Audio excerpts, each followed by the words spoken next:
കണ്ടോ ഗൈസ്, ഒരാള് അതെന്താ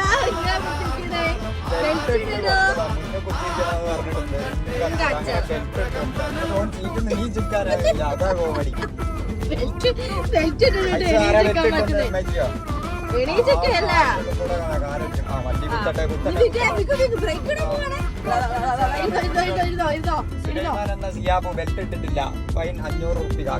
എണീച്ച് നിക്കല്ല, ഇരിക്കേ ഇരിക്കടാ. ഓൻക്ക് അതിന്റെ ഉള്ളിൽ നിന്ന് വീണോന്ന്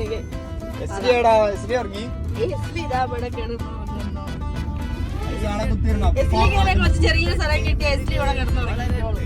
ഐസ് മുന്നിൽ കുത്തിരിക്കണമെന്ന് പറഞ്ഞിട്ട് പെരും വാശിയായിട്ട് സീറ്റ് ബെൽറ്റ് ഇട്ട് അതിനുള്ളിൽ. അപ്പൊ നമ്മൾ എങ്ങോട്ടേക്കാ പോകുന്നതെന്ന് വെച്ചിട്ടുണ്ടെങ്കിൽ ഞങ്ങൾ ഊട്ടിയിലേക്ക് അവിടുത്തെ തണുപ്പ് കൊള്ളാൻ വേണ്ടി പോവാണ്. അപ്പൊ അവിടെ എത്തിയിട്ട് കാണാം.